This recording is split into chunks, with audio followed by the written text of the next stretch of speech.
শ্রাবণের মেঘগুলো জড়ো হলো আকাশে, অঝরে নামবে বুঝি শ্রাবণী ঝরায়ে।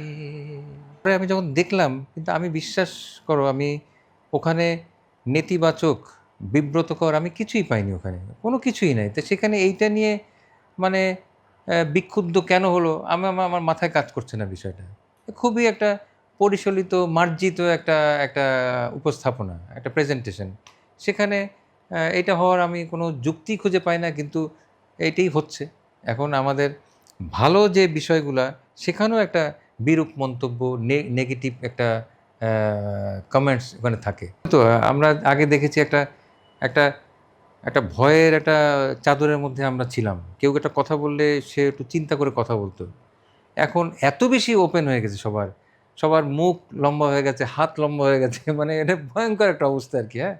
তা এটাকে নিয়ন্ত্রণ করতে একটু সময় লাগবে। আমি মনে করি যে এইটা একটা অ্যাওয়ারনেস বিল্ড আপ এর একটা বিশাল প্রয়োজন। সেটা হোক বা সরকার থেকে, হোক বেসরকারি সংস্থা থেকে, যে এগুলো নিয়ে একটু আমার মনে হয় একটু বসা উচিত। যে কেন এগুলা হচ্ছে?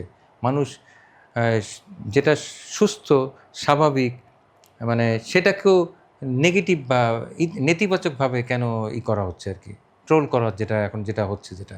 মানে বিষয়টা আমাদের গানও না হতে পারত। এটা অন্য গানও হতে পারত। হ্যাঁ? অন্য কারো গানও হতে পারত। ফরচুনেটলি আমাদের গানটা হয়েছে। এজন্যে হয়তো কথা হচ্ছে আরকি। যেভাবে মানে প্রতিবাদ হয়েছে আরকি, আমার মনে হয় না এটা ওখানেই হয়ে যাবে আরকি।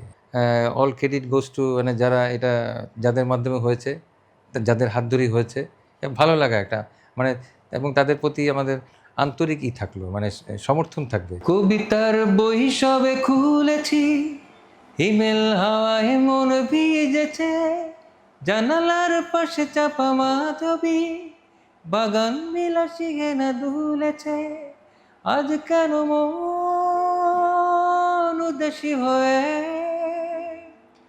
দূর জানাই চায় হারাতে।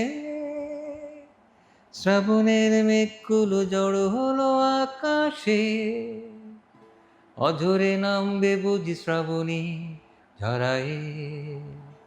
শ্রাবণের মেঘগুলো জড়ো হলো আকাশে, অঝরে নামবে বুঝি শ্রাবণী ঝরায়ে।